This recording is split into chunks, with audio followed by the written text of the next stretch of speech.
Alhamdulillah, wassalatu wassalamu ala rasulillah, Sayyidina Muhammadin.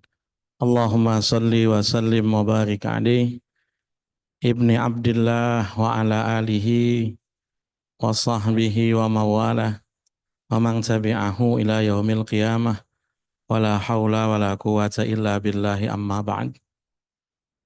Rabbi shrah li sadri wa yassir li amri wa hlul uqdatam min lisani yafqahu qawli. Subhanaka la ilma lana illa ma 'allamtana innaka antal alimul hakim. Hadirin jamaah taklim Masjid Sari Asih yang mudah-mudahan dirahmati oleh Allah Subhanahu wa taala. Amin.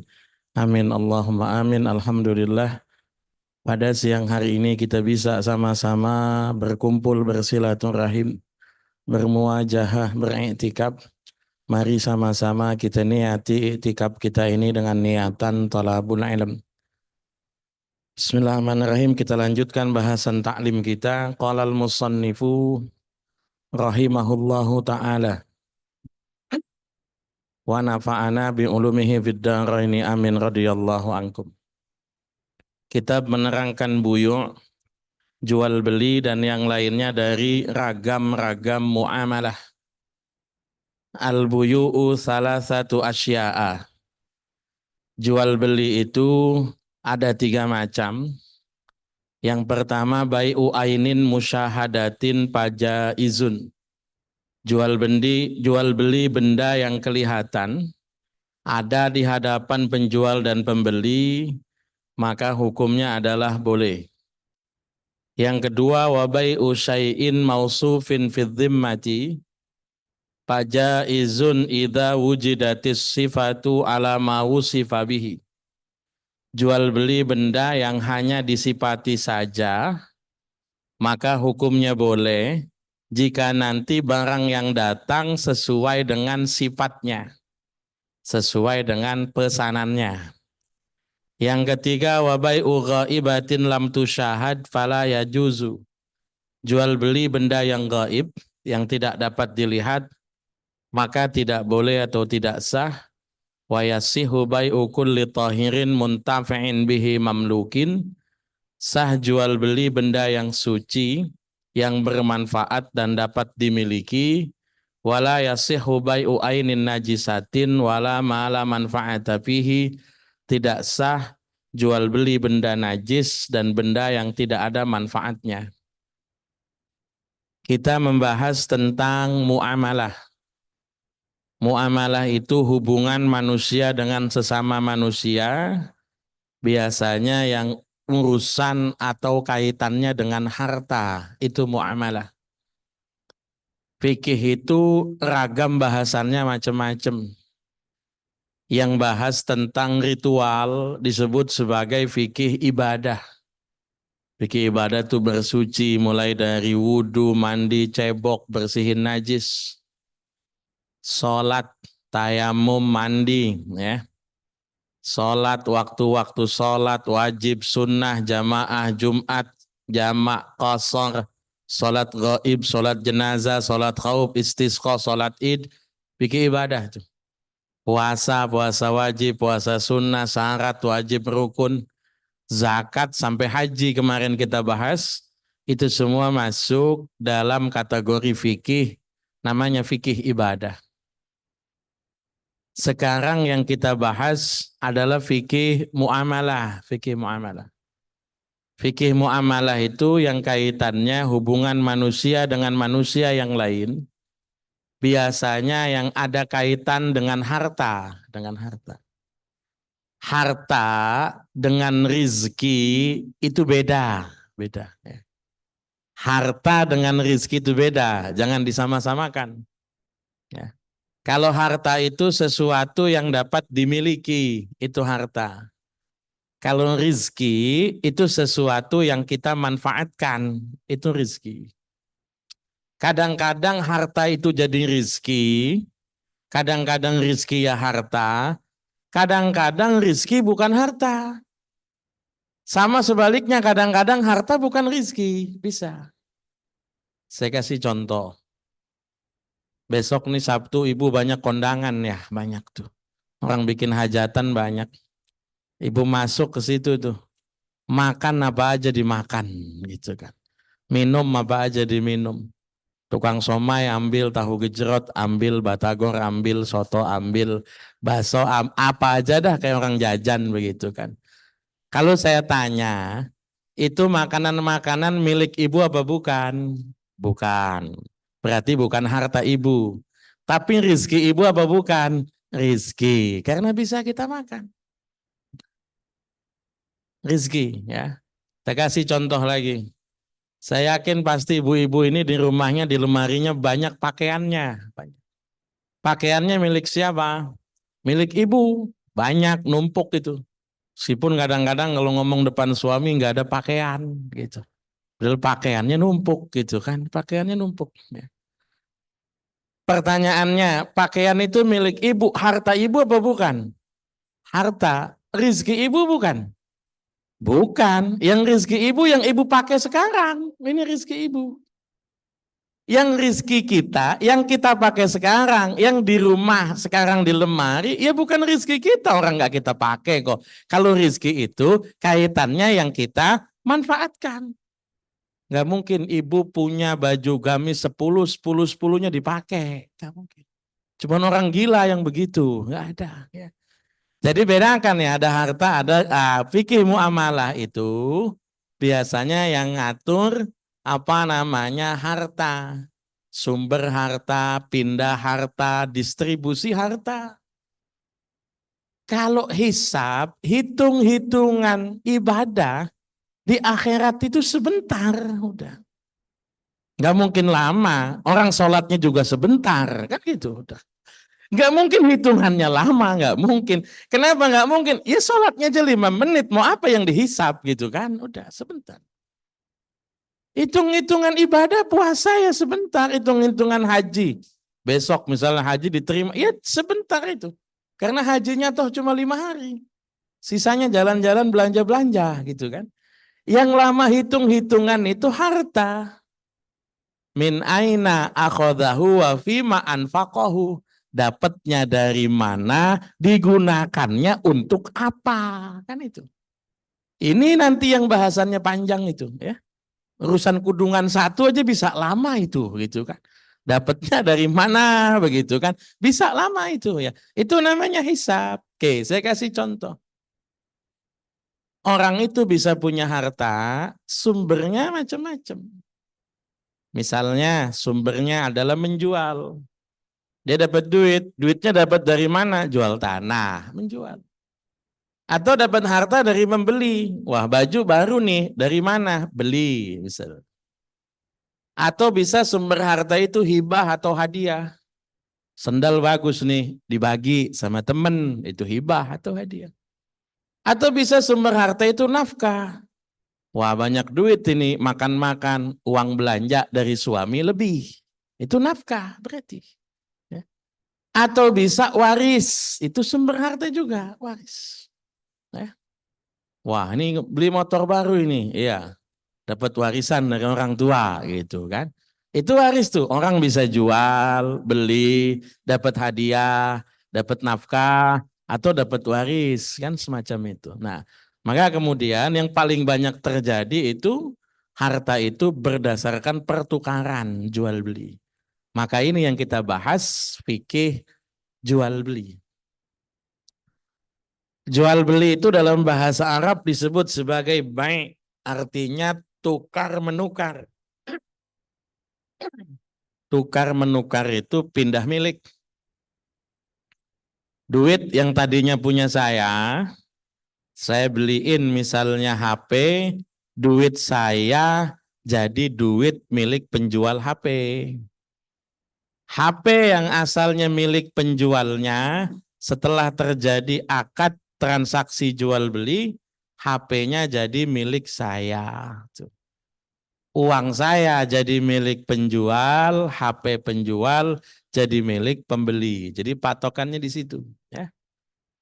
Penjual dapat uang, pembeli dapat barang. Tukar menukar atau peralihan kepemilikan dengan cara pergantian menurut bentuk yang dibolehkan oleh syariat.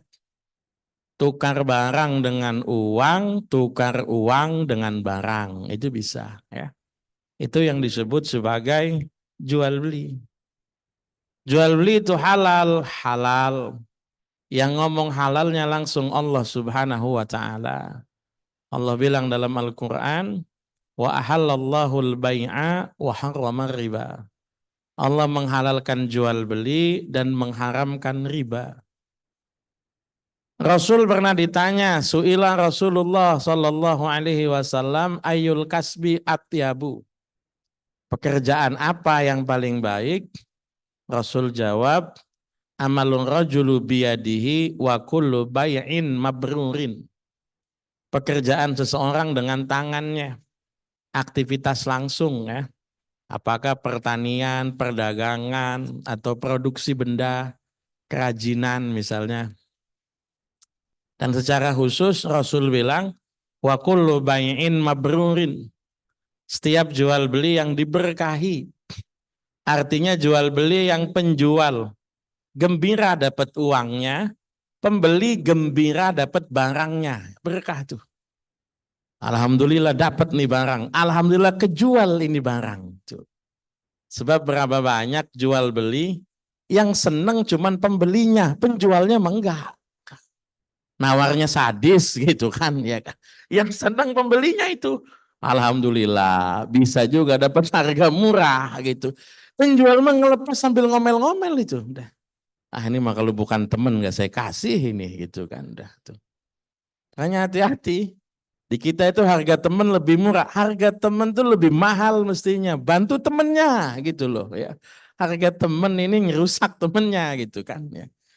Atau sebaliknya kadang-kadang. Yang gembira cuman penjualnya, pembelinya enggak, penipuan. Barang KW, barang enggak cakep, barang enggak bagus, penjualnya senang itu, laku. Pembelinya itu, aduh tahu begini mah enggak jadi beli saya gitu kan. Nah, jadi yang paling baik itu adalah jual beli yang diberkahi, jual beli yang penjualnya senang dengan transaksi, pembelinya juga senang dengan transaksi itu.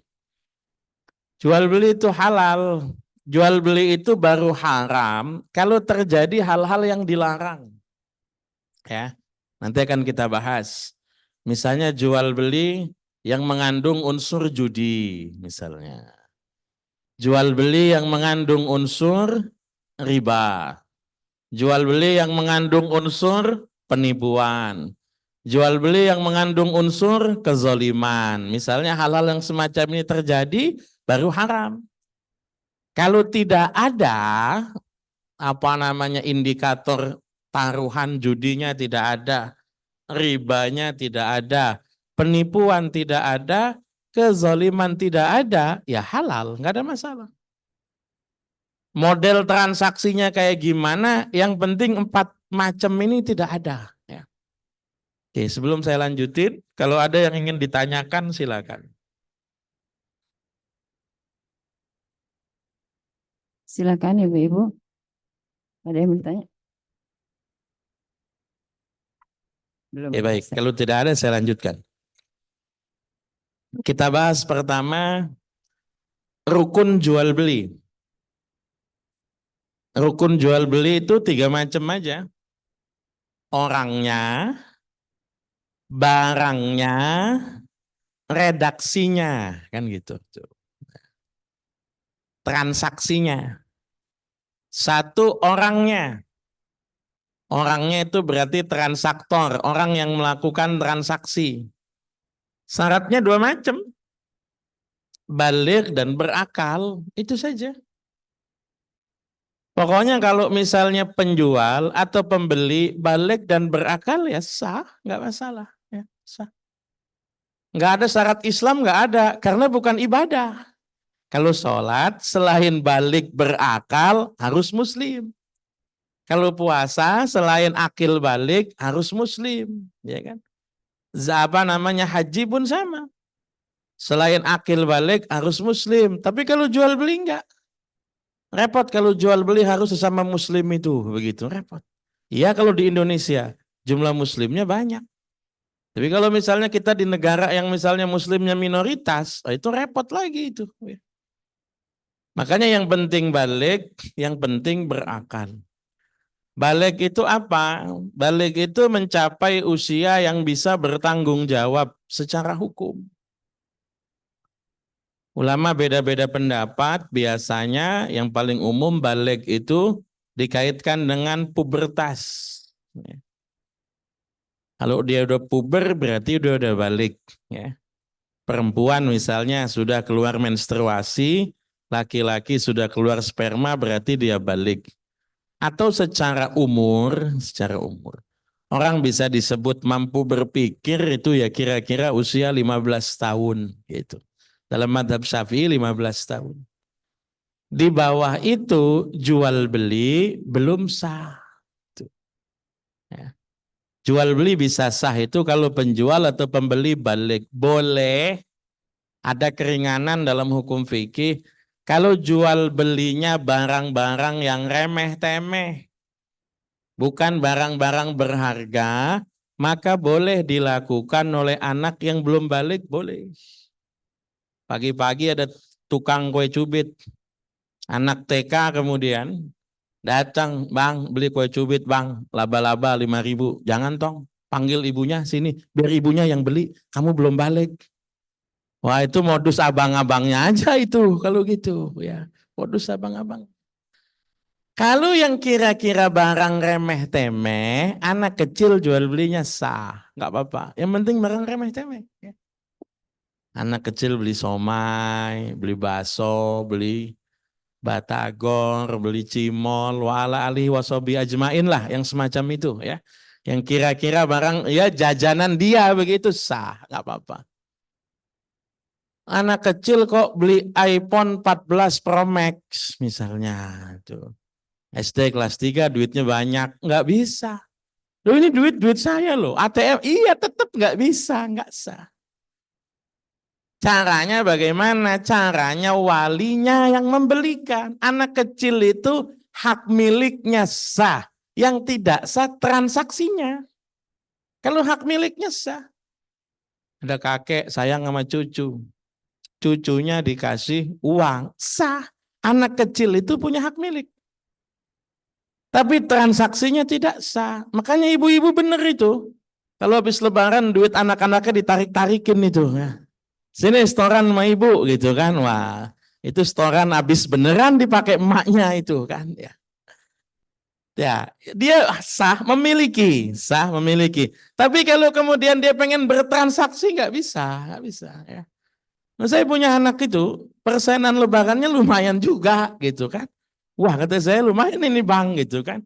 Ini punya abang uang persenannya sekian.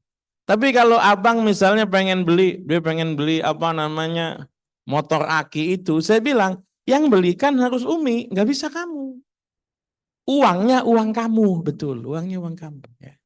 Tapi kalau abang cuman pengen beli apa namanya beli tembak-tembakan yang 10.000, 15, ya nggak apa-apa, silakan, itu nggak masalah. Jadi patokan kita di besaran, nah, nilai transaksinya begitu kan, ya nggak masalah tuh. Anak kecil punya hak untuk memiliki, tapi kalau untuk apa namanya untuk bertransaksi tidak bisa. Sebagai pembeli tidak bisa, sebagai apa penjual juga sama. Nah, repotnya kan kadang-kadang kalau kita belanja di warung-warung, ibu bapaknya nggak ada, anaknya yang ngelayani. Padahal baru kelas 2, kelas 3 SD, pinter itu. Mungkin nilai matematika di ulangan sekolahnya jelek, tapi kalau giliran di toko lancar itu. Apa aja tadi itu, good day, Indomie, telur, ngitungnya lancar itu. Karena terlatih, terbiasa. Gimana hukumnya dia menjadi penjual begitu kan? Kalau urusan barang remeh-temeh nggak apa-apa. Ya. Kenapa? Karena dengan dia diizinkan oleh ibunya atau bapaknya ngelayanin pembeli, berarti memang dia dianggap mampu dan amanah, begitu kan. Tapi tadi patokannya adalah yang sifatnya remeh-temeh. Balik dan berakal, sebagian ulama ada yang menambahkan lagi syarat satu, Rasyid. Rasyid itu bijak menggunakan harta. bijak menggunakan harta. Rasyid 3. Makanya ada tidak boleh memberikan harta kepada orang, dalam bahasa Al-Quran disebut safih. Safih itu kalau orang dulu nerjemahkan orang yang bodoh. Maksudnya bodoh itu gimana? Mohon maaf, ada orang yang tidak bijak menggunakan harta. Nggak bijak. Nggak paham bedanya 100.000 sama 2.000. Nggak paham, ada. Nah, itu namanya nggak rasyid itu. Dulu zaman saya sekolah itu ada penjual yang penjaganya itu nggak rasyid. Anak-anak seneng kalau belanja di situ. Kembaliannya lebih mulu gitu kan. Itu nggak sah transaksinya itu. Bawa duit 10.000, minta kembalian 18.000, dikasih aja. Tuh, ya. Itu nggak rasyid itu, ya. Pokoknya rasyid. Saya ingat itu. Punya teman, pinternya Masya Allah. Ya. Kecuali kalau soal duit awam, bodoh. Ya. Tapi kalau di luar duit, itu pinter luar biasa, pinter. Satu waktu ngajakin saya makan. Gus, makan Gus. Ayo, boleh saya bilang. Punya duit nggak? Punya. Ditunjukin 100.000. 100.000. Cukuplah. Kalau cuma neraktir sampean pecel lele katanya. Ya udah, ayo makan. Wah, saya makan enak itu. Makan pecel lele, minta penyetan juga, minum soda gembira. Masih ngerokok, yang ngerokok juga 2 batang waktu itu. Pas giliran bayar, ngasih uang ke saya. Ini Gus, duitnya. Kaget saya, yang dikeluarin 2.000. Tadi ente bilang duitnya yang merah tadi mana, kata saya. Oh iya, saya lupa. Tadi ada pengamen lewat. Tadi ada pengamen lewat. Ketika pengamen, itu nggak mikir panjang. Ada 2.000, ada 100.000, yang dikasih 100. Orang semacam ini disebut orang soleh. Ya soleh, tapi jangan bab jual beli, jangan. Akhirnya dalam hati saya mikir, lu yang ngajak, gue yang ketempuhan ini, gitu kan. Itu yang semacam itu nggak rasyid dia, nggak bijak bertransaksi. Belum begitu paham nilai 100 itu bisa dibuat beli apa, 2.000 itu bisa dibuat beli apa. Fisiknya boleh dewasa, akal berpikirnya di bidang lain dewasa, tapi di bidang uang akal berpikirnya lemah. Itu. Yang semacam ini juga tidak bisa menjadi transaktor, tidak boleh jadi penjual, tidak boleh jadi pembeli, karena berpotensi merugikan. Kalau nggak merugikan diri sendiri, merugikan orang lain. Yang kedua, ijab kabul. Ijab kabul itu sebetulnya hanya semacam penanda. Kalau pembeli serius beli, penjual serius jual. Kan gitu. Zaman dulu dibuktikan keseriusan itu adanya dalam hati. Kita tidak bisa melihat isi hati seseorang, tidak bisa. Karena kita tidak bisa melihat isi hati seseorang, maka orang itu kemudian melakukan ijab kabul. Ya. Saya jual, saya beli, saya jual, saya beli. Di kampung kita udah nggak ada itu, udah nggak ada. Kalau ibu buka toko kelontong di rumah pakai ijab kabul, 2 hari udah tutup itu. Capek itu, beli sampo 3 saset, saya jual, saya beli. Beli telur 1,5 kilo begitu kan, saya jual. Itu dari pagi sampai sore cuma saya jual, saya beli aja itu, gitu kan. Transaksi di kita itu sudah tidak pakai ijab kabul, tidak. Ya, udah tinggal ngambil barang, ngitung, bayar. Nggak ada omongan, transaksi bisu itu sudah. Kadang-kadang kalau pramuniaganya masih baik, masih ada omongannya, dialognya itu. Ada lagi Pak, cuma ini aja, nggak pengen ini, lagi promo. Ah, itu masih ada ngomongnya itu. Di kadang-kadang udah nggak ada ngomongnya, nggak ada. Udah serahin 1 keranjang, scan, kita ngelihat di layar, bayar, udah. Itu nggak ada ijab kabul, tidak ada. Bahkan kadang-kadang kalau yang di kampung-kampung ngomongnya nggak beli, ngomongnya minta. Ya, ya. Bang minta kopinya 2, Indominya 5, telurnya seperempat. Tuh. Udah minta. Kira-kira nih kalau dia pergi digebugin nggak? Kira-kira kan gitu. Kan ngomongnya minta gitu kan. Nah, ngomongnya minta tapi orang memahaminya memang jual beli ya. Setahu saya suku yang masih praktekin ijab kabul jual beli itu yang saya tahu ya, mungkin tempat lain ada. Yang saya tahu itu di Banjarmasin ya. Saya beberapa kali ke Kalimantan Selatan itu, kalau belanja begitu. Saya jual, saya beli, saya jual, saya beli, saya jual, saya beli. Ya bagus begitu, bagus. Saya kalau di pesantren juga ngomong sama anak-anak santri begitu.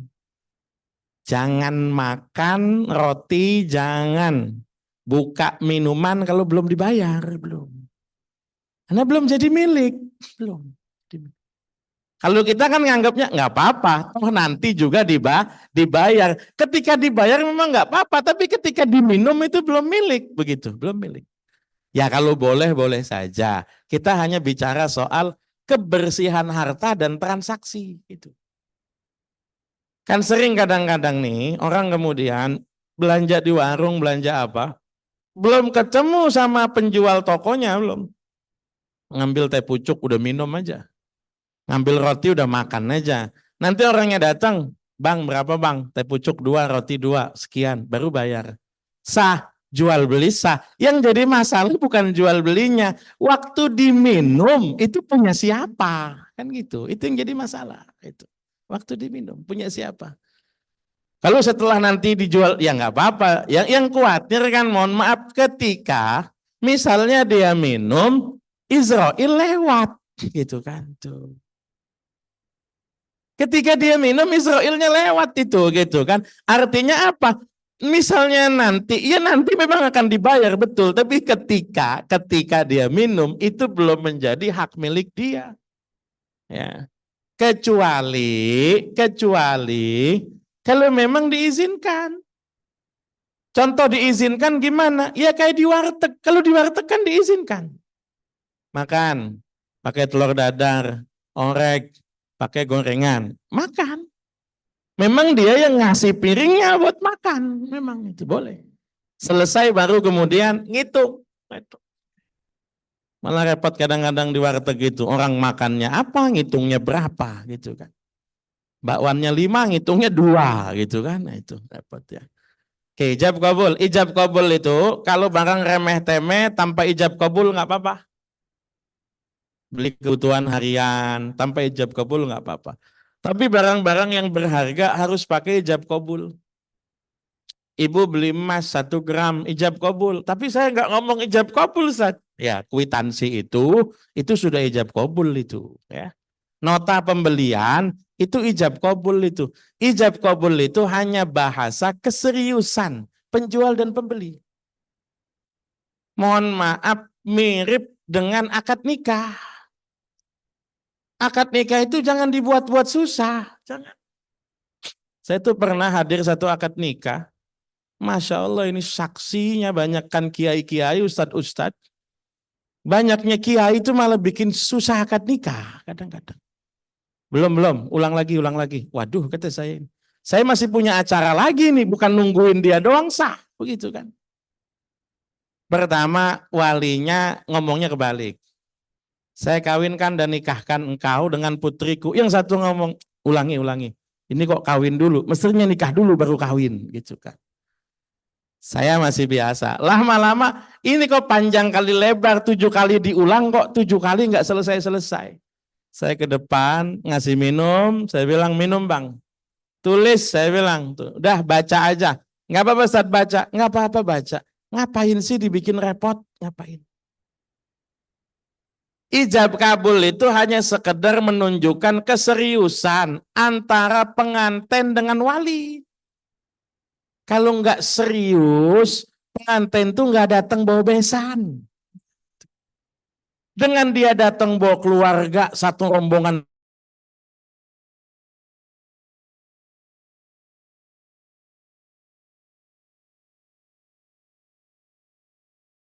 pas. Aturan dari mana itu harus satu napas? Itu nggak ada. Harus langsung disebut. Tuh. Saya pernah itu, mic-nya cuma satu. Ketika mic-nya cuma satu, bukan wireless, mic kabel begitu. Akhirnya ketika dibayar tunai, mic-nya agak lebih repot begini, diserahkan. Satu orang Ustadz ulang-ulang itu, enggak langsung itu katanya, gitu kan. Saya bilang kemudian, ini orang punya ilmu buat memudahkan apa buat nyusahin orang? Saya tanya. Ya. Kita hati-hati betul, tapi tujuan ijab kabul itu hanya menunjukkan keseriusan sama. Jadi kalau sudah serius ya sudah nggak apa-apa. Dibaca ijab kabulnya nggak usah dihafal ya nggak apa-apa, nggak masalah. Di ijab kabul sambil baca ya nggak apa-apa. Yang disebut ijab kabul tidak sah, misalnya kalau akad nikah itu kalau ada jeda yang menunjukkan tidak serius. Kalau cuman jeda batuk, jeda pindah-pindah mic ya nggak apa-apa. Dibayar tunai, HP-nya bunyi. Halo, lagi akad nikah nih, ntar aja ya. Nah kalau ini harus diulang. Kenapa harus diulang? Menunjukkan tidak serius kalau ini. Jadi sederhana sebetulnya. Oke, kemudian sebelum saya lanjut barang dan jasa, kalau ada yang mau ditanyakan silakan. Ya silakan. Waalaikumsalam warahmatullahi wabarakatuh.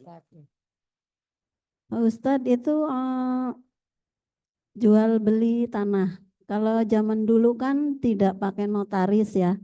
Nah terus ya ada kayak semacam kwitansi gitu ya.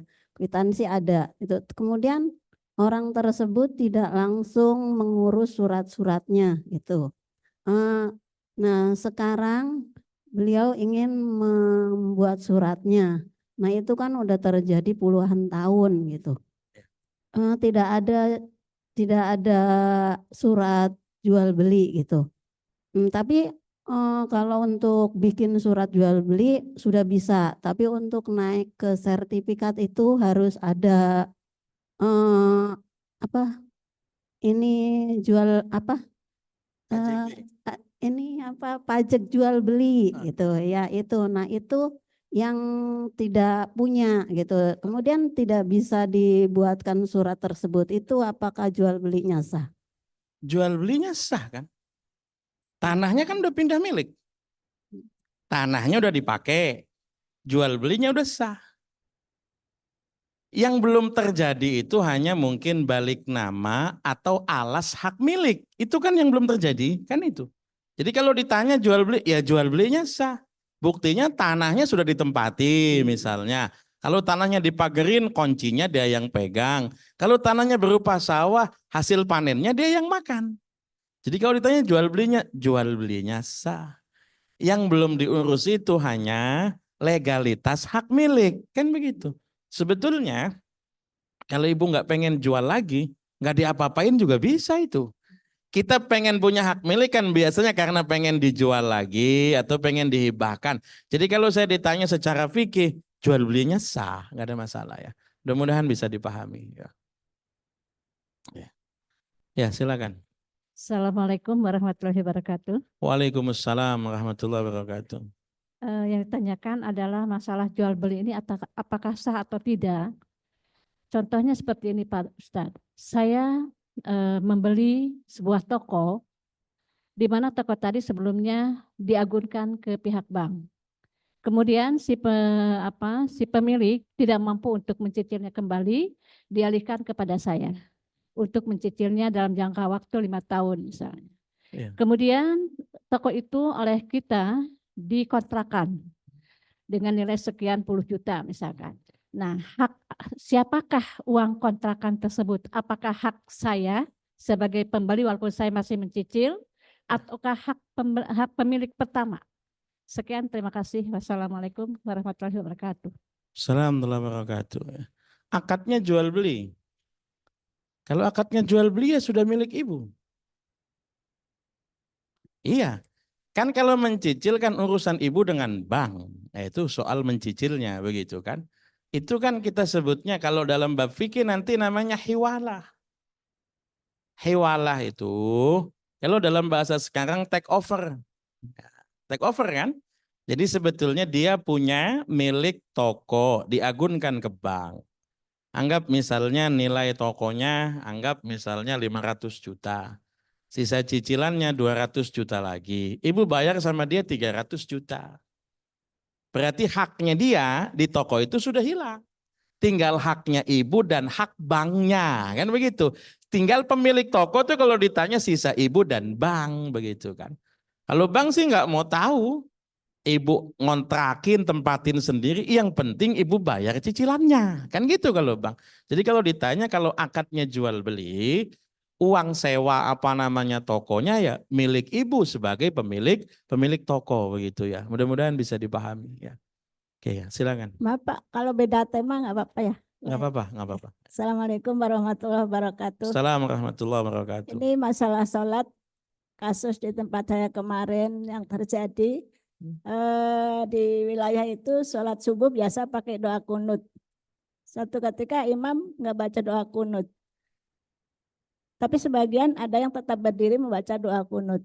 Pertanyaan saya, kalau imam salah dalam tidak membaca sholat doa kunut itu perlu diingatkan atau enggak? Yang kedua, kalau imam salah harus diikutin atau enggak? Kemudian yang ketiga, yang kalau orang yang tetap membaca doa kunut sedangkan imamnya sudah sujud, itu salah atau tidak, Pak? Terima kasih. Assalamualaikum warahmatullahi wabarakatuh. Assalamualaikum warahmatullahi wabarakatuh.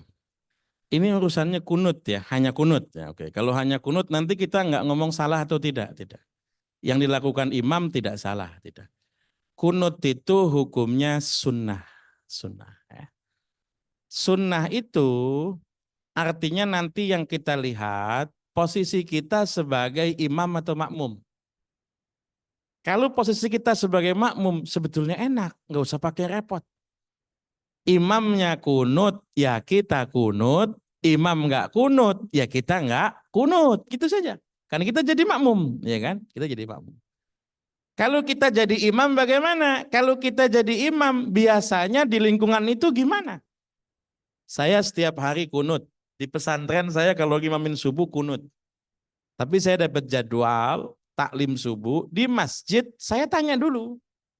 Mohon maaf Ustaz, di sini kunut apa enggak? Enggak, ya udah saya enggak kunut.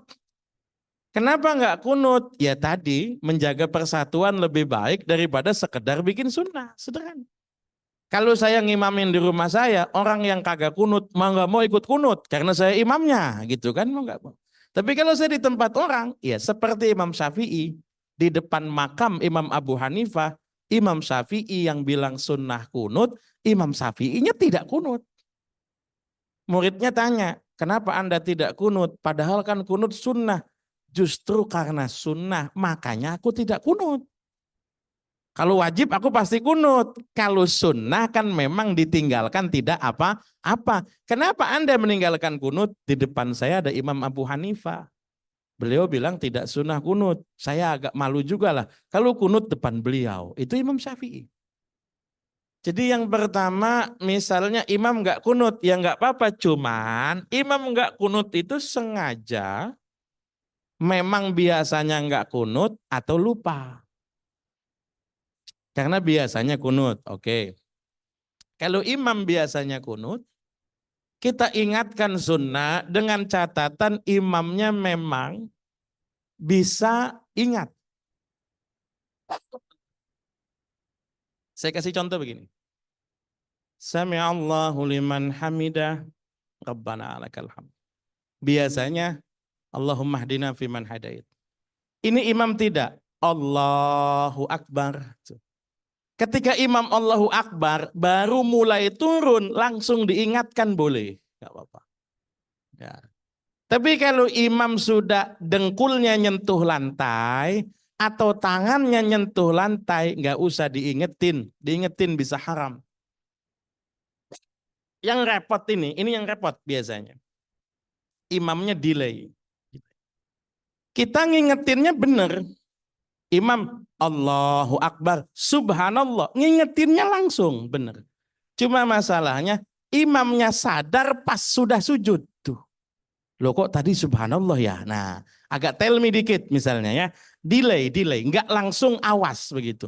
Kita baca Subhanallah, imam nggak. Nah, kalau posisi tangan sudah di lantai atau dengkul di lantai, Imamnya bangun lagi, batal sholat. Batal. Hati-hati.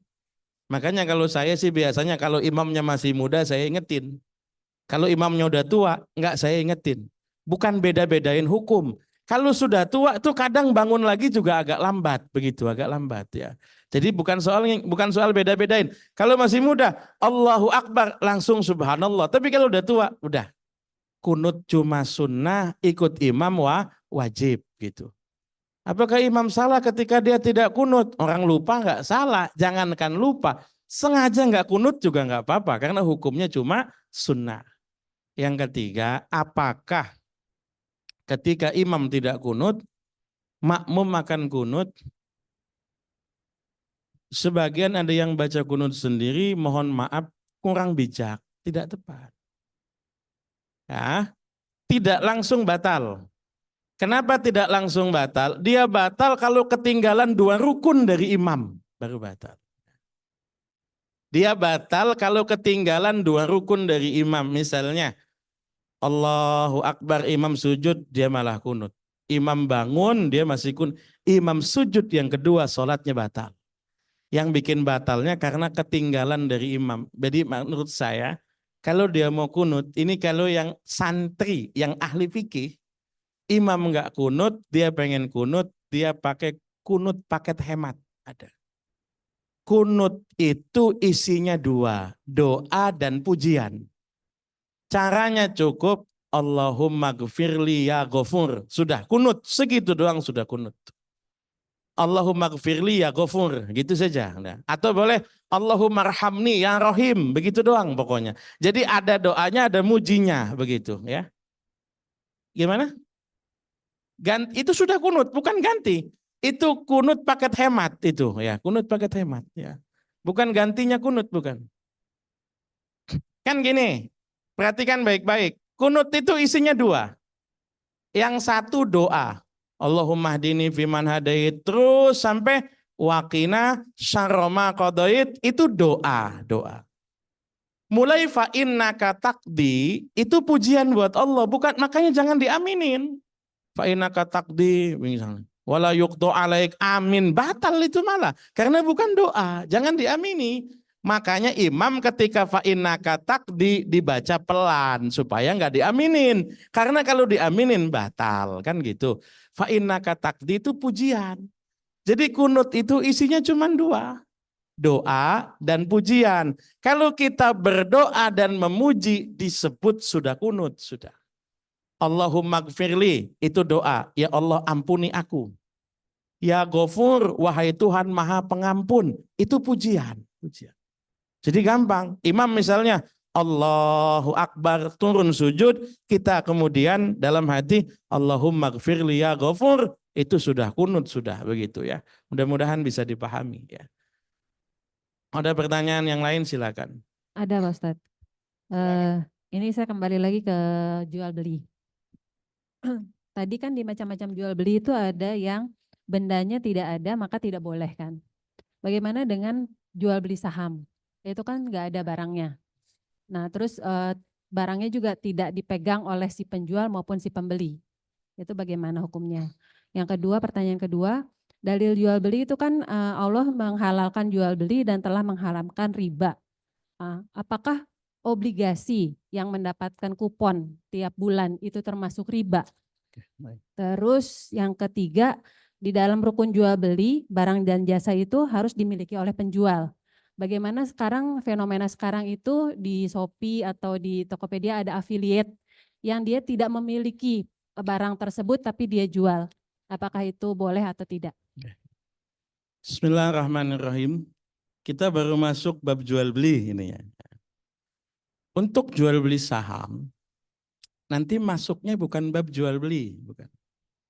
Jual beli saham itu masuknya bab syirkah. Syirkah itu usaha bersama, nanam modal gitu kan, nanam modal bersama. Jadi ada babnya ya. Kita tidak menghukumi sebagai jual beli barang yang tidak kelihatan, tidak ya. Itu nanti disebutnya syirkah. Usaha bersama, ketika nilai sahamnya naik, keuntungan kita naik, seolah-olah sama seperti kita punya usaha bersama patungan. Contoh paling nyata kalau zaman dulu ya koperasi lah begitu. Kita naruh modal di koperasi bersama dengan yang lain, keuntungannya meningkat ya kita dapat laba lebih begitu ya, patokannya begitu. Itu yang pertama. Jadi memang tidak masuk bab jual beli. Kemudian yang kedua, masalah obligasi yang mendapatkan kupon. Secara teknis itu bukan riba, cuma supaya tidak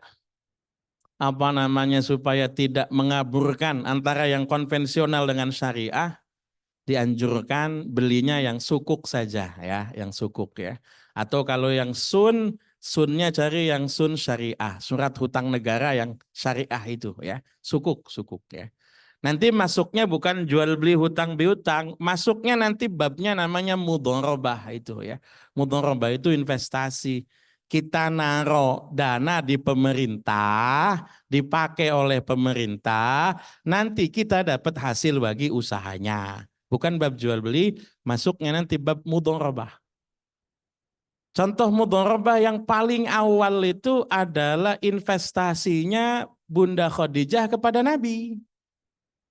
Bunda Khadijah punya uang, Nabi nggak punya uang, dijalankanlah uangnya Bunda Khadijah oleh Nabi sebelum Nabi menikah ya. Hasilnya kemudian dibagi antara Nabi dengan Bunda Khadijah, itu mudharabah namanya. Kemudian yang ketiga, masalah affiliate di Shopee ya.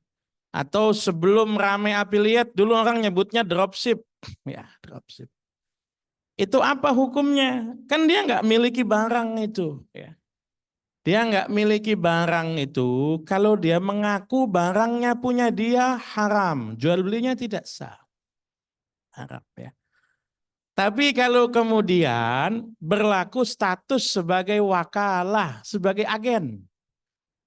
Kalau berlaku status sebagai wakalah, sebagai agen, kalau bahasa kita agen, pengecer, distributor, maka boleh, nggak apa-apa.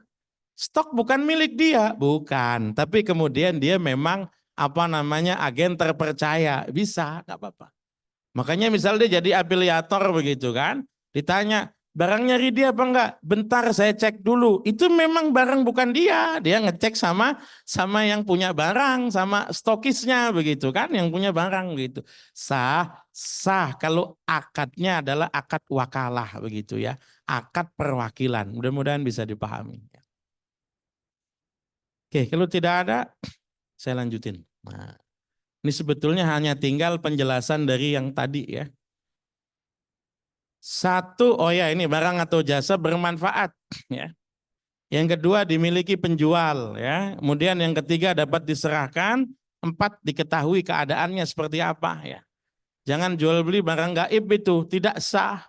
Bukan soal mistisnya, ya soalnya nggak bisa diserahkan.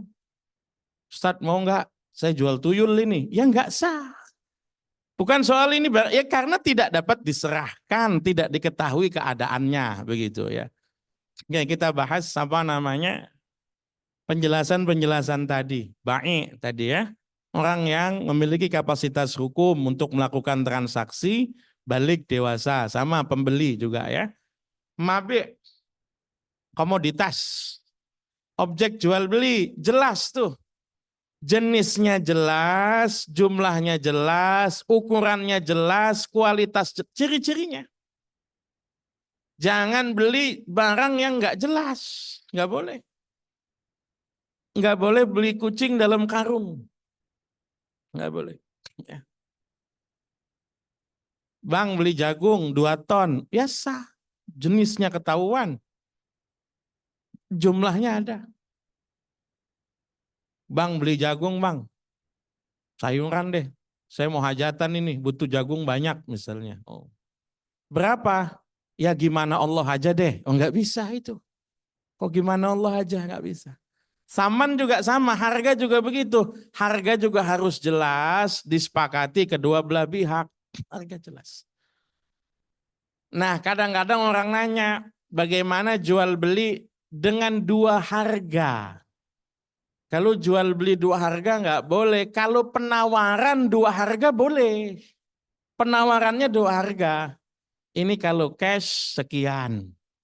Kalau kredit sekian. Itu bukan jual beli barang dengan dua harga. Itu penawarannya dua harga. Ketika kemudian saya jadinya cash aja deh, ya berarti satu harga. Saya jadinya kredit aja, nah itu berarti satu harga. Ya. Penjual pembeli tadi ya, satu balik, tadi udah sempat kita bahas. Berakal sehat sudah kita bahas. Nah tadi juga ada syarat yang lain itu adalah setuju tanpa paksaan. Karena nanti jual beli, kalau kemudian ada unsur pemaksaan itu, maka nanti jual belinya bisa berpotensi tidak sah. Bisa. Pembeli bebas, jadi beli apa enggak? Bebas. Penjual bebas, jadi jual tidak. Makanya nanti ada bab yang namanya khiyar. Ada.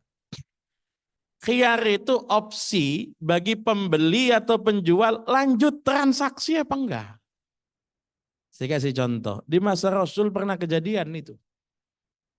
Rasul itu bisa tegas sekali, karena Rasul itu mewakafkan tanahnya digunakan sebagai pasar.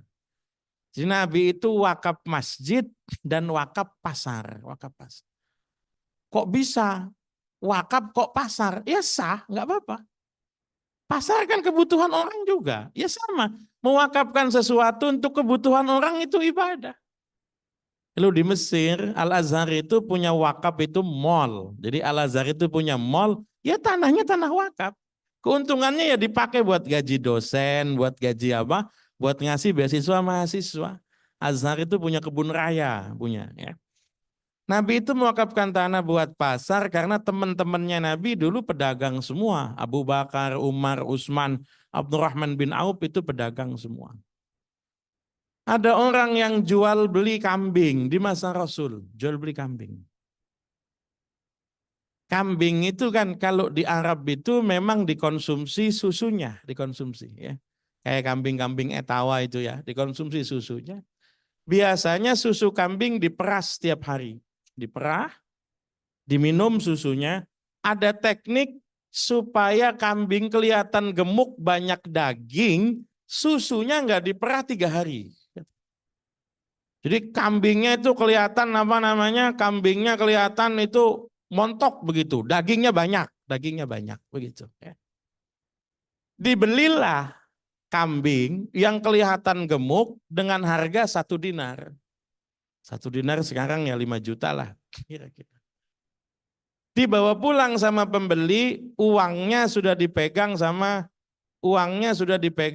apa namanya penjual. Uangnya sudah dipegang sama penjual.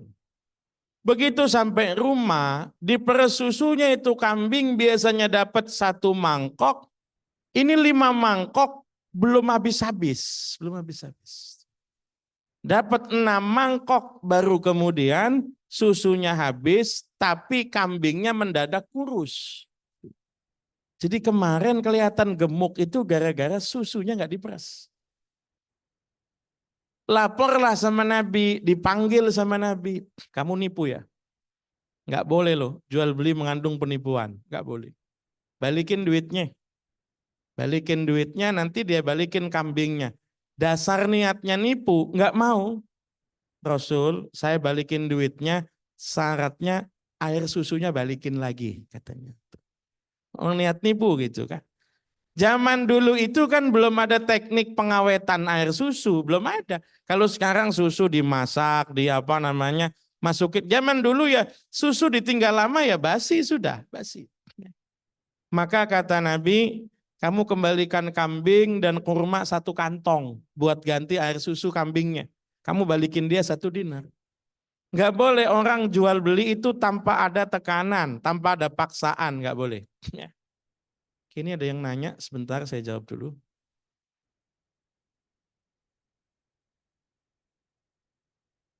Mau tanya Ustadz, di kampung saya masih ada jual beli borongan panen. Ijon ya berarti.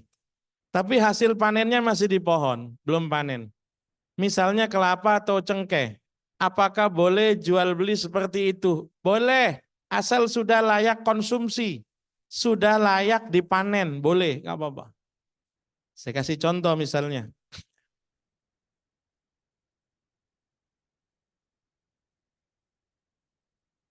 Saya di rumah punya pohon mangga, banyak. Lalu kemudian datang orang pengen borong beli mangga saya. Ustadz, saya borong beli mangganya, nggak apa-apa. Langsung saya borong 5 pohon deh, iya nggak apa-apa. Berapa situ ngasih berapa? Ya udah ini Ustadz 300.000, silakan ambil sendiri. Boleh, boleh, tapi syaratnya mangganya sudah layak konsumsi. Minimal mengkel atau minimal sekali mangga muda. Tuh. Jangan baru pentil segede jempol kemudian dijual. Lah, mumpung murah nih ya, mumpung murah. Kalau 2 minggu lagi udah mahal. Saya jualnya sekarang, nggak boleh. Apalagi baru kembang doang, buahnya belum ada. Udah saya jual murah nih, saya borongin 3, nggak boleh itu. Jadi boleh jual beli borongan asalkan sudah layak panen atau layak konsumsi. Ya. Misalnya contoh tuh, sawah. Sawah borongan itu boleh nggak apa-apa dengan syarat sudah layak panen. Padinya sudah merunduk, berisi, sudah kuning, siap panen, diborongin 1 sawah. Boleh, nggak apa-apa. Yang nggak boleh itu padi masih hijau, masih tegak berdiri udah diborong. Nah itu nggak boleh itu.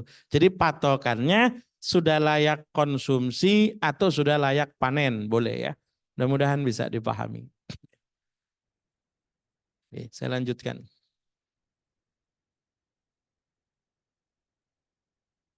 Tadi sudah dibahas ini kepemilikan penjual. Penjual harus memiliki hak atas barang ya. Kejelasan jenis, kuantitas sudah dibahas. Kejelasan harga, kepastian harga ya. Jadi harus jelas harganya. Harus pasti juga disepakati nilai dan ukurannya. Itulah nanti, nah ini ya. Ragam jual beli tadi ya. Ada jual beli barang yang terlihat, kelihatan. Ada jual beli barang yang disifati, barangnya belum ada, pre-order misalnya. Ada jual beli barang yang tidak ada. Jual beli barang yang ada kelihatan dimiliki, mampu diserah terimakan, halal, sah, nggak masalah. Ini HP punya saya jual, ibu beli ya sah, nggak apa-apa. Ada jual beli barang yang disifati, sifatnya ada, barangnya belum ada.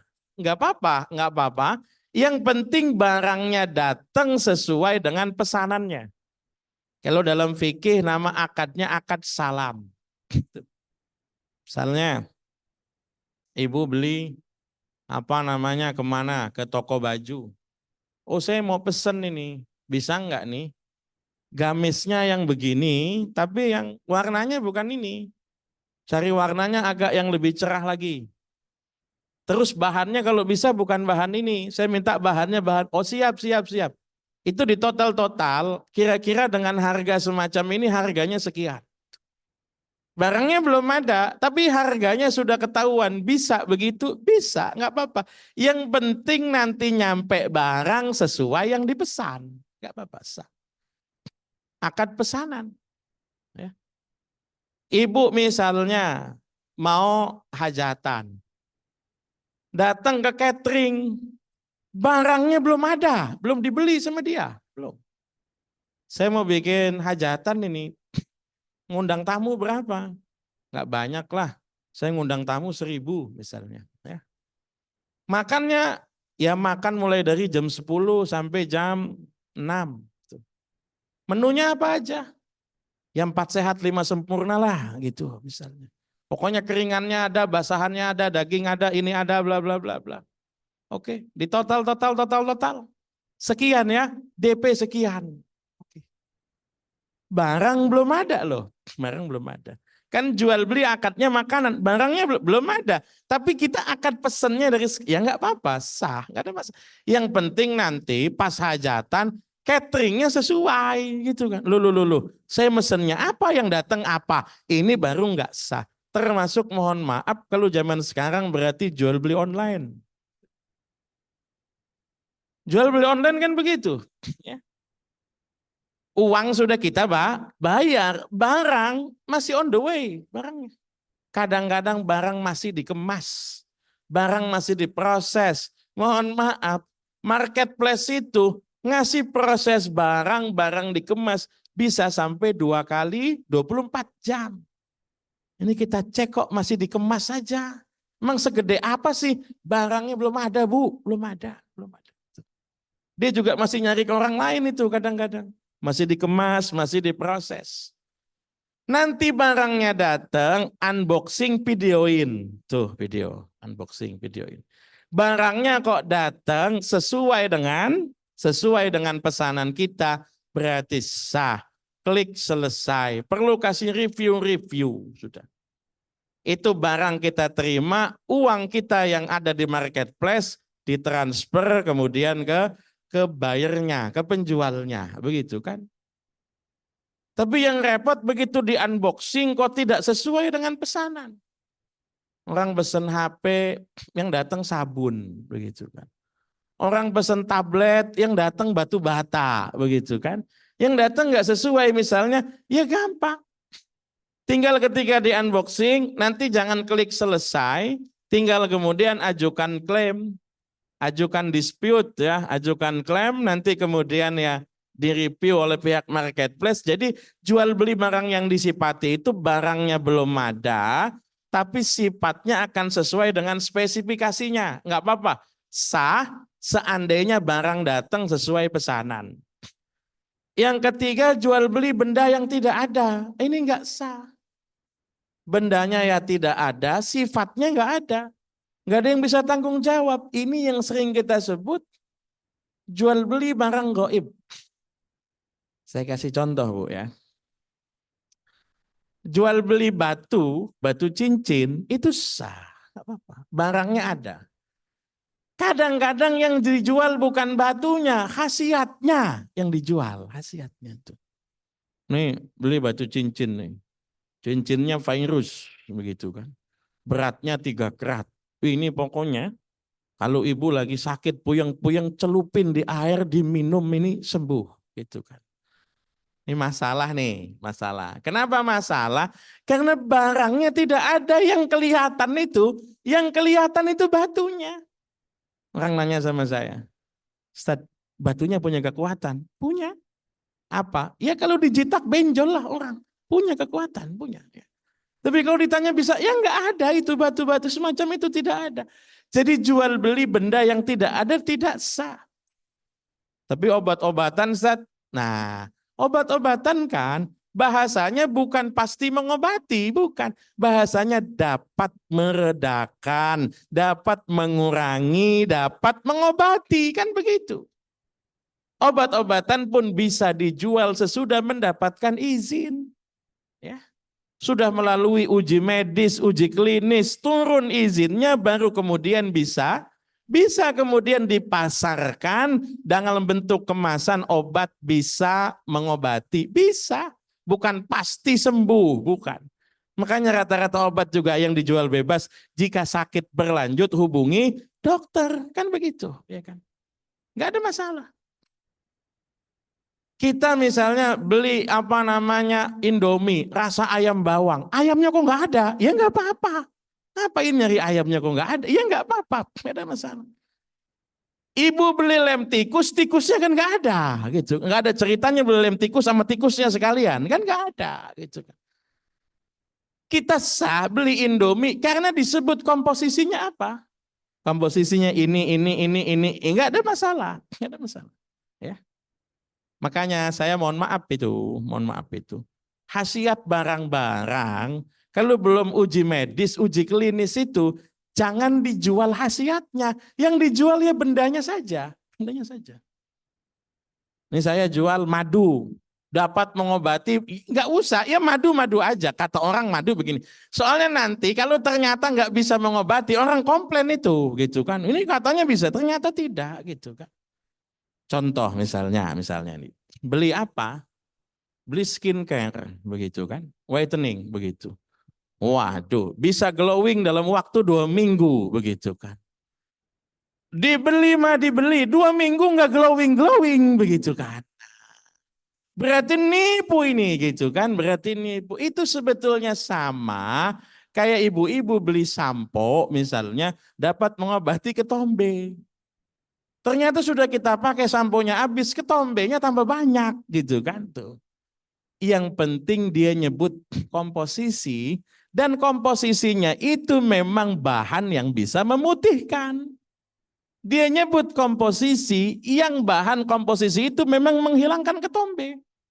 Kan gak ada ceritanya orang minum bodrek juga pasti sembuh, kan tidak ada. Disebutkan komposisi bahannya ini gak ada masalah itu. Ya. Oke ya, sebelum kita lanjutin, kalau ada yang mau ditanyakan silakan. Tanya, Ustaz. Ya silakan. Assalamualaikum warahmatullahi wabarakatuh. Ini ada yang nanya di tetangga ya, boleh enggak katanya apa tuh ngeridit emas katanya gitu. Kan katanya ada yang bilang enggak boleh ya. Nah, terus hukumnya apa tuh katanya gitu. Itu aja, makasih.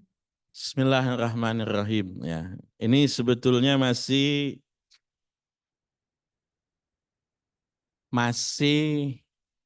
babnya nanti ada bab riba jual beli.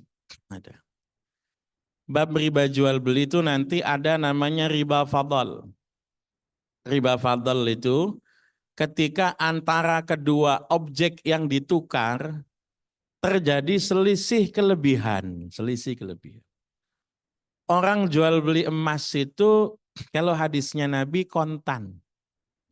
Yadan biadin, nakdan binakdin atau mutaqabidain. Kontan diselesaikan di tempat karena harganya fluktuatif. Beli emas 10 gram hari ini. Berapa Bu sekarang emas 1 gramnya? Wah belum pada habis beli ini ya. 1,2 tuh yang habis beli yang jawab ya, 1,2 misalnya. Nah. Misalnya beli emas 10 gram 12 juta. Duitnya 3 hari lagi ya, arisannya baru 3 hari lagi begitu. Oke, ya nggak apa-apa, santai aja. Kayak sama siapa aja begitu kan. Ternyata 3 hari lagi harga emas itu, mohon maaf, jadi 12.050. Maaf, jadi 1.250.000. Kira-kira yang untung siapa? Pembeli, penjual. Waduh, tahu begitu mah gitu kan misalnya. Atau ternyata kebalik. 3 hari lagi harga emas turun 1.150.000. Yang untung siapa? Yang untung berarti penjual. Untung udah gua jual aja tuh begitu kan. Nah, gitu. Itu namanya kan spekulasi. Tuh. Di masa Rasul, kalau emas ketemu emas harus kontan. Kalau emas ketemu emas. Emas ketemu emas. Karena kan di masa Nabi, mata uangnya apa? Dinar. Dinar itu terbuat dari apa? Emas. Makanya tadi saya bilang emas ketemu dengan emas. Kalau sekarang kan tidak. Bukan emas ketemu emas. Emas ketemu kertas kalau sekarang, ya kan? Emas ya nggak mungkin emas ketemu logam. Ibu beli emas pakai logaman 2 karung gitu kan? Ya kalau sekarang emas ketemu kertas atau emas ketemu data transferan kan gitu ya?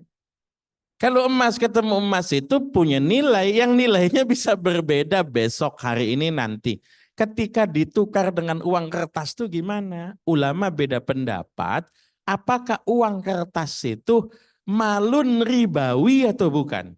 Harta berpotensi riba atau tidak? Beda pendapat. Ada beberapa ulama Mesir bilang uang kertas itu bukan malun ribawi. Bukan. Kalau bukan malun ribawi berarti kredit emas. Boleh, nggak apa-apa. Kalau ngikut ulama yang ini, boleh. Ya. Tapi banyak yang punya pendapat uang itu ya malun ribawi. Meskipun kalau dulu emas ketemu emas, sekarang emas ketemu duit, ya duit itu juga menjadi sebagai alat tukar. Dulu kan dinar, sekarang kan rupiah, ya sama aja. Bagi yang menganggap uang sebagai pengganti emas, maka ketika dia beli emas secara kredit, itu aslinya ya emas ketemu emas, tapi kredit begitu ya. Jadi saya nggak bisa langsung ngasih jawaban, saya kasih 2 pendapat ini. Ibu pengen pilih yang mana silakan. Yang lebih hati-hati, yang milih nggak boleh. Itu lebih hati-hati. Tapi kalau kemudian milih boleh, jangan disalahkan. Masih ada pendapat karena uang di masa Nabi dengan uang di masa sekarang berbeda. Mudah-mudahan bisa dipahami ya. Oke. Kalau ada lagi yang nanya silakan. Assalamualaikum warahmatullahi wabarakatuh. Waalaikumsalam warahmatullahi wabarakatuh. Menanyakan yang pertama tentang wakaf ya. Wakaf Jadi, wajib, baik. ya, ada yang memberikan wakaf. Contoh di kampung lah ya, di kampung tuh memberikan wakaf sawah misalnya tadi ya. Jadi sebelum meninggal nih sawah ini nanti buat wakaf. Wakafnya nggak dijelasin untuk apa. Nah terus kan nggak manfaat, itu bukan, ya sawah kan sekarang hasilnya tuh sedikit ya tadi ya. Baik. Terus udah gitu daripada tuh nggak manfaat, kebetulan ada orang yang mau ada suatu daerah yang tidak ada masjid. Nah sehingga sawah itu dijual, diberikanlah tanah seharga sawah yang dijual itu untuk bangun masjid. Itu pertama, boleh apa enggak. Terus yang kedua, ada yang kalau tanah di kota kan mahal ya tadi ya. Ya. Jadi ada tanah wakaf di kota dijual. Nah udah gitu uangnya dibelikan tanah di kampung buat wakaf juga sih. Oke. Tapi seluas tanah yang di kota. Artinya dia tuh uangnya lebih gitu. Itu yang kedua. Yang ketiga, untuk jual beli misalnya kalau kita belanja kan dikasih kwitansi ya tadi ya. Nah, untuk barang itu sampai ke tempat kita kan pakai transport. Nah, transportnya itu dimasukkan ke dalam kwitansi harga barang, boleh apa enggak? Itu aja. Terima kasih. Assalamualaikum warahmatullahi wabarakatuh. Assalamualaikum warahmatullahi wabarakatuh. Ya. Uang transport, saya jawab dari nomor 3 dulu yang berkaitan dengan jual beli ya. Uang transport dimasukkan dalam harga barang, nggak ada masalah. Nggak ada masalah. Kan yang berhak menentukan harga kita, ya, nggak ada masalah. Maka banyak yang modelnya kayak begitu, misalnya uang transportnya itu dimasukkan di harga barang, kemudian disebut barangnya free ongkir, bisa. Yang nggak boleh itu, kalau misalnya kita menjadi wakil. Misalnya kita menjadi pegawai di satu perusahaan, dapat tugas beli barang begitu kan. Dapat ongkosnya beda, dapat beli barangnya beda. Lalu kemudian beli barangnya dilebihin supaya ongkosnya buat dia. Kalau itu nggak boleh gitu. Tapi kalau kemudian kita sendiri sebagai penjual, harga kita rubah sekalian plus ongkir, nggak apa-apa, nggak ada masalah. Nggak ada kaitan dengan menipu orang lain, tidak ada. Oke, masalah wakaf itu ada beda 2 hal. Antara dalam madhab Syafi'i dan dalam madhab Hanafi. Kalau madhab Syafi'i, wakaf itu kaitannya dengan fisiknya. Kalau madhab Hanafi, wakaf itu kaitannya dengan pemanfaatannya. Pemanfaatan, beda. Kalau dalam madhab Syafi'i, wakaf itu tidak dipindah. Wakaf itu tidak dipindah, wakaf itu tidak dijual. Makanya orang-orang ada yang masih kolot sekali itu, ketika ada masjid direnovasi, itu ditolak. Gak boleh. Masjid jangan direnovasi. Kenapa saya tanya? Nanti kalau begini kesian orang-orang dulu yang wakaf pahalanya berhenti gitu kan. Saya ngomong, memang situ panitia, kok tahu pahalanya berhenti? Kalau begitu caranya, Nabi sudah nggak dapat pahala wakaf karena Masjid Nabawi juga sudah dirubah, kan begitu? Ya. Ada yang ngasih syarat, ya nggak apa-apa, silakan renovasi. Nanti puing-puingnya ditumbuk lagi, dicampur dalam coran katanya, supaya tetap wah, repot banget kata saya ini itu. Ya. Karena patokannya sebetulnya saya bilang begini, gini saja. Itu renovasi puingnya dipakai buat nguruk dekat lokasi yang masih rendah supaya tetap manfaat, nggak ada masalah. Ya. Jadi kalau dalam madhab Syafi'i itu memang pada fisik. Kalau madhab Hanafi pada pemanfaatan. Jadi kalau misalnya wakaf itu ternyata tidak tepat guna, ini sering banyak kasus wakaf yang menurut saya kurang tepat guna. Saat saya mau wakaf, wakaf apa? Musola. Di kampung ente musola udah berapa? Udah banyak, Zat, ada 14. Lebih baik ente wakaf taman bermain, kata saya. Bikin perpustakaan di situ, kasih kemudian anak-anak playground di situ. Itu manfaat, saya bilang. Kalau bikin musola nyari jamaahnya susah. Kalau bikin taman bermain nggak makin diajak, besok udah ada yang main itu. Jamaahnya pasti banyak itu. Kalau nggak wakaf tanah kuburan itu, belum dibuka udah ada yang nguburin itu, kata saya. Bisa. Jadi wakaf itu tepat guna. Kalau kira-kira kebutuhannya perpustakaan, ya perpustakaan. Kalau kebutuhannya klinik, ya klinik. Kebutuhannya kaitannya dengan kebutuhan di daerah itu. Jadi kalau misalnya kemudian ada sawah yang kemudian dijual dan dialihkan di tempat lain, nanti kaitannya dua hal. Satu, masyarakat setempatnya setuju enggak nih? Ya. Ini kan wakaf buat sawah misalnya, wakaf buat sawah, ternyata kemudian sawahnya ini enggak jelas mau dipakai buat apa gitu. Siapa tahu daripada dijual untuk kebutuhan masjid di kampung lain, di situ sebetulnya ada kebutuhan lain gitu loh. Jadi tinggal nanti 3 hal. Ahli waris wakifnya bagaimana, nazir pengelola wakaf bagaimana, perangkat desa ya, RT RW kepala desanya itu bagaimana. Jangan-jangan di situ ada kebutuhan lain yang lebih urgent daripada diwakafkan masjid tempat lain. Wakaf dipindah boleh asal sama. Sama itu bukan ukuran, tapi nilai. Banyak sekali lokasi lahan wakaf yang kena proyek nasional. Kereta bandara ngelewati di Batu Ceper itu beberapa masjid ngelewati. Cuma yang akhirnya kena itu Masjid Al-Muhajirin ya, di Pelawat jatuhnya itu ya. Masjid Al-Muhajirin dipindah. Itu kemudian saya tanya, ini dapat lahannya kok luas? Karena ngitung nilai. Jadi misalnya jangan di kota wakafnya dapat 1000 meter, dibeliin di desa 1000 meter lagi, menang banyak panitia kalau begitu. Ya. Jadi kaitannya wakaf di desa, misalnya di kota 1000 meter, di desa itu dapatnya berapa? Boleh digunakan uang operasional nggak apa-apa, tapi jangan disamakan ukuran luas, karena pasti harga tanahnya beda. Jadi misalnya bisa saja di kota 1000 meter, di desa 3000. Ya disesuaikan dengan nilai, bukan dengan fisik ukuran begitu ya. Mudah-mudahan bisa dipahami. Ya. Ada pertanyaan yang lain? Silakan kalau ada. Ya silakan.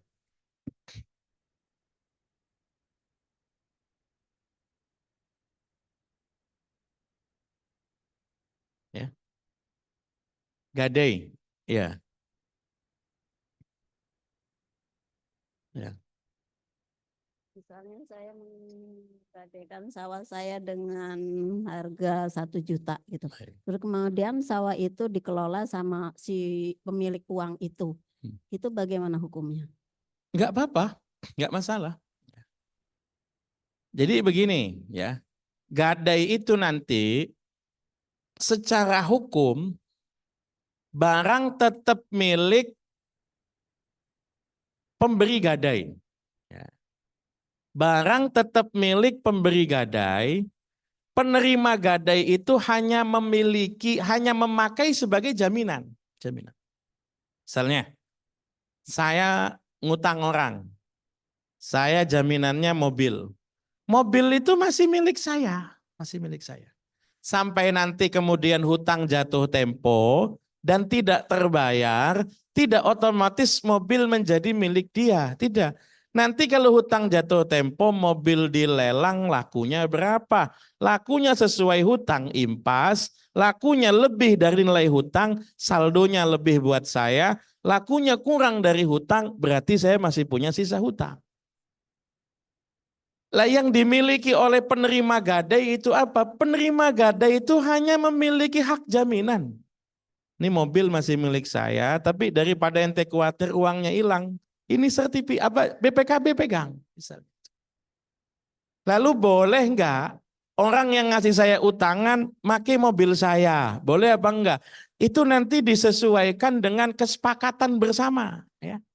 Kalau aslinya enggak boleh, tapi kalau disepakati enggak apa-apa deh. Saya gadain sawah, selama belum saya bayar, sawahnya ente pakai. Misalnya ada kesepakatan begitu, menurut sebagian ulama tidak apa-apa ya. Mudah-mudahan bisa dipahami. Ya, silakan. Assalamualaikum warahmatullahi wabarakatuh. Assalamualaikum warahmatullahi wabarakatuh. Saya ingin tanya tentang jual beli di pelelangan. Jual beli di pelelangan. Ya, misalnya pelelangan ikan. Dan karena saya pernah dengar kita tidak boleh menawar di atas tawaran saudaramu. Begitu kata saya baca hadis. Oke, katanya. Itu gimana hukumnya Ustaz? Terima kasih. Jual beli dengan sistem lelang itu boleh. Untuk memastikan sesuai dengan harga pasar. Boleh. Biasanya pelelangan ikan atau lelang barang-barang yang bermasalah hutang piutang. Ada dua macam hadis yang tidak boleh menawar di atas tawaran harga teman. Ada satu hadis seorang muslim itu bersaudara dengan yang lain. Enggak boleh dia membeli pembelian temannya. Enggak boleh dia melamar perempuan yang dilamar temannya. Tidak boleh dia menawar yang ditawar temannya. Itu yang dimaksud adalah untuk menggagalkan jual beli. Enggak boleh. Misalnya nih, saya punya toko samping-sampingan. Ada orang lagi tawar menawar di situ. Baju berapa nih? 200.000. Dapat enggak 100? Enggak dapat. 150? Enggak dapat. 170 deh. Dia masih nawar tuh di situ. Saya teriakin dari sini, bang, sini aja bang, 120 dapat. Haram nih, nggak boleh ya, nggak boleh ya. Atau orang masih nawar kita ganggu. Misalnya, masih tadi kan harga barangnya berapa? 170, 150. Kita di belakang dia, bang kelamaan, udah bungkusin buat saya 200 sekarang. Nggak boleh. Kenapa? Karena memang niat jualnya bukan jual beli lelang. Niatnya transaksi langsung, bukan transaksi lelang. Ini yang pertama. Yang kedua, jual beli nawar di atas harga temen tapi yang tujuannya nipu. Misalnya, kalau ada pembeli datang ke sini, barang tinggal satu, ente nawar ya di atas tawaran dia. Supaya harganya bisa naik. Settingan jual beli. Ya. Berapa ini? 200.000. 100 dapat enggak? Bang, tinggal satu-satunya ini. Kalau abang mau silakan, enggak mau ya enggak apa-apa. Dari belakang teman kita datang. Udah bang, saya 250 dah. Kalau dia enggak mau, 260 deh. Jadi ini namanya nudge. Kalau zaman dulu biasanya tukang obat itu. Tukang obat di pasar, jualan minyak, segala macam. Ujuk-ujuk ada yang datang temennya sendiri begitu kan. Dikasih minyak langsung bisa jalan. Nah itu penipuan itu ya. Itu sesama teman ini nggak boleh. Tapi kalau jual beli lelang yang sejak awal memang lelang, boleh nggak apa-apa. Rasul melelang barang-barang orang yang bangkrut. Dilelang sama Rasul.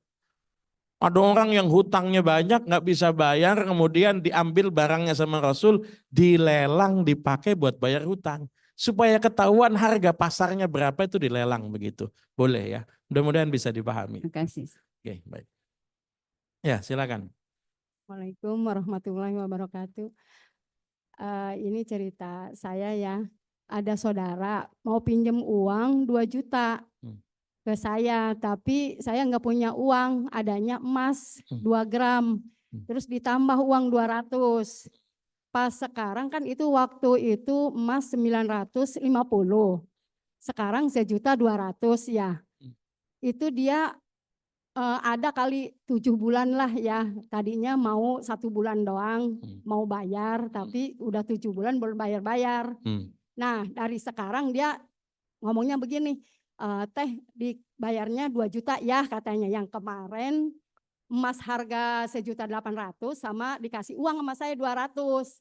Dianya begitu, kata saya, boleh enggak kalau seandainya minta uang emas 2 gram doang gitu, apakah boleh apa enggak itu yang begitu? Akadnya hutang uang apa hutang emas? Tadinya dia minta uang, minta hutang uang karena enggak ada uang, jadi dikasih emas. Baik, akadnya itu iya. uang apa emas? Enggak, tadinya mintanya uang, Betul. tapi saya enggak punya uang. Betul, saya Akhirnya paham. Ibu ketika ngasih ngomong nanti gantinya emas aja apa enggak? enggak. Berarti akadnya hutang uang kan gitu ya kan? Utang uang 2 juta, uangnya kan nggak ada. Ketika diserahkan ada nggak bahasa ntar balikinnya emas saja 2 gram begitu sama uang 200 misalnya. Iya. Disesuaikan dengan nilai hutang begitu. Kalau kesepakatannya akadnya hutang emas ya bayar emas. Kalau akadnya kesepakatan hutang uang ya bayar uang. Kalau nggak sepakat, disepakati aja deh sekarang kira-kira itu ya. Sepakat. Itu kan soalnya nggak ada kesepakatan itu, nggak ada. Ini repotnya kan di situ. Harus disepakati itu. Jadi kalau ibu ngomong yang ngutang itu menurut saya tidak sepenuhnya salah. Kecuali dulunya ngomong, ntar pokoknya balikin emas 2 gram sama duit 200. Kalau itu benar. Ya, jadi jangankan cuma emas 2 gram, uang 200-nya tetap bisa diminta. Karena itu kan akadnya ini mah udah jualin emas nih dapat 1.800.000 tambah 200 kan begitu ya. Jadi kalau dia sekarang bayar 2 juta menurut saya tidak sepenuhnya salah. Ya tidak benar 100% tapi tidak sepenuhnya salah. Karena akadnya memang bukan akad hutang emas begitu ya. Ya, lain kali kalau dia utang lagi minta bayar emas Bu gitu ya. Biar jelas enak gitu ya.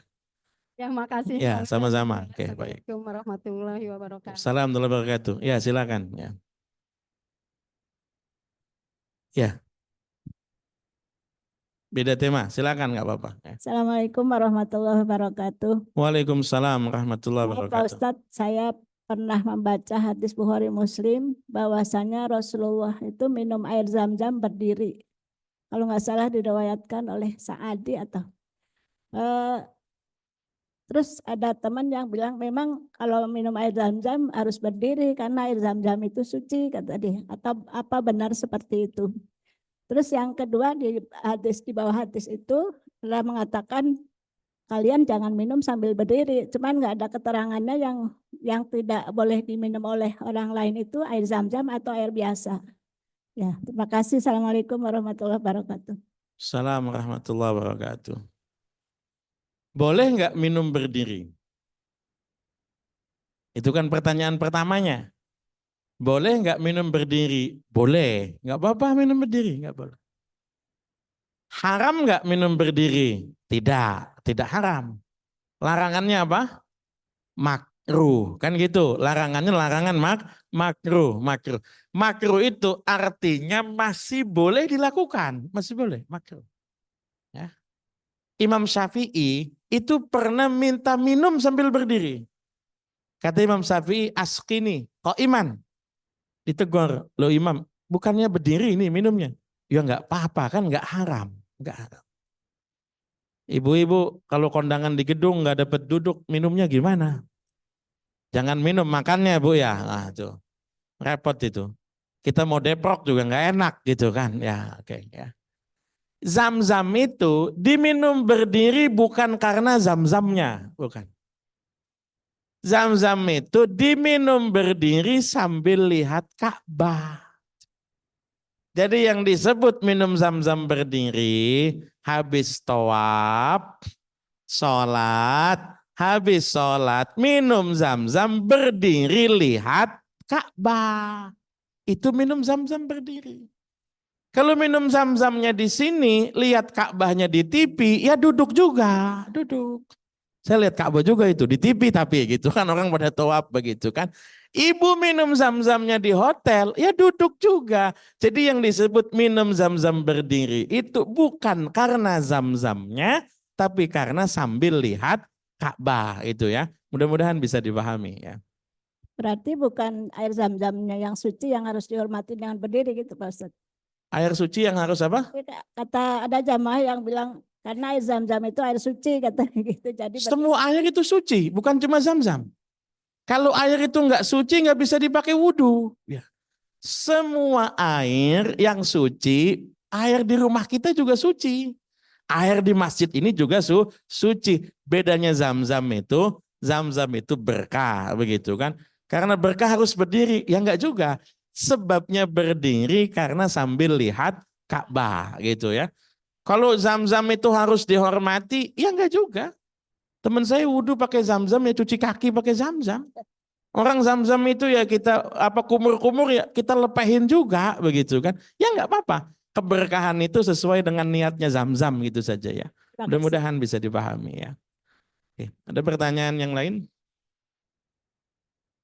Ya silakan.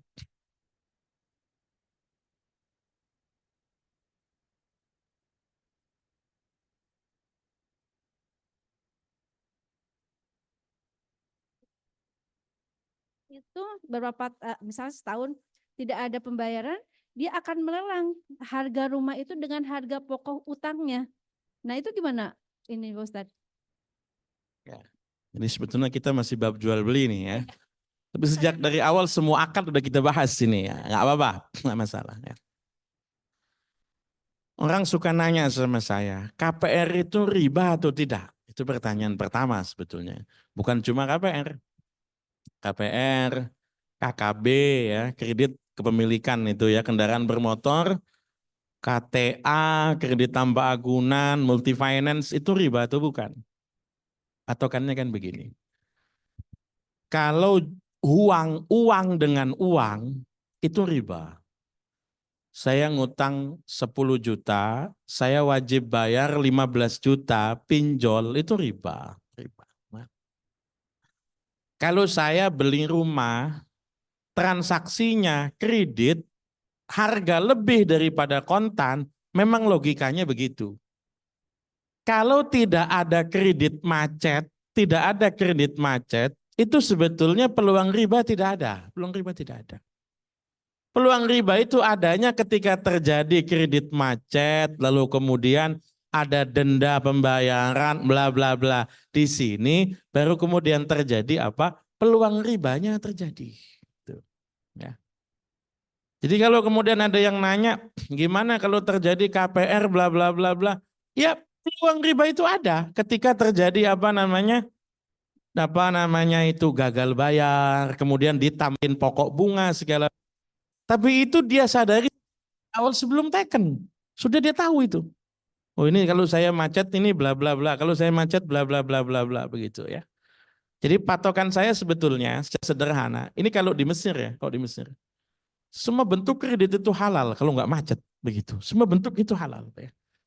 Tapi kalau di Indonesia karena dibedakan konvensional dengan syariah, kalau saya ditanya ya KPR-nya ambil syariah sajalah tuh ya. Ambil BTN syariah. Nanti dia memang tidak ada denda, tapi ada namanya takwid begitu kan. Ya relatif skemanya lebih syar'i lah begitu ya. Mudah-mudahan bisa dipahami begitu. Wah ini pertanyaannya panjang ini. Mau tanya hanya penjelasan dari yang tadi saja. Ya.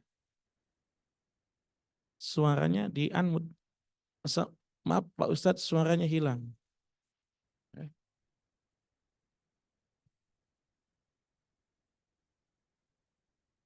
Ini operator ya. Sah jual beli barang itu satu kalau suci bermanfaat, dapat dimiliki, nah ini berarti sah ya. Kalau kemudian najis tidak bermanfaat ya. Kalau kemudian najis tidak bermanfaat maka tidak sah jual beli barang ya. Tapi nanti di masa sekarang ada beberapa barang najis itu yang diperjualbelikan, ada. Pupuk kompos misalnya begitu. Syarat harus suci adanya dalam madhab Syafi'i. Kalau barangnya tidak suci, nanti kalau dalam madhab Syafi'i nggak boleh pakai jual beli, ngomongnya tuker. Kalau tuker nggak apa-apa. Ini pupuk kompos ini ya, pupuk hewan misalnya ya, pupuk kandang. Pupuk kandang ini sekian. Ya tuker sama uang saya, nggak apa-apa itu, sah. Tapi kalau ini saya beli pupuk kandang sekian, itu nggak sah ya. Tapi kalau dalam madhab yang lain nggak apa-apa. Yang penting bermanfaat. Yang nggak boleh tuh kalau nggak bermanfaat. Saya jual ini, jual apa? Sendal sebelah. Nah, ini nggak boleh itu ya. Nah tidak bermanfaat itu ya. Wallahu a'lam bissawab. Sama-sama kita tutup dengan doa kafaratul majlis. Subhanakallahumma wa bihamdik. Asyhadu an la ilaha illa anta astaghfiruka wa atubu ilaik. Hadanallahu wa iyyakum ajma'in. Assalamualaikum warahmatullahi wabarakatuh.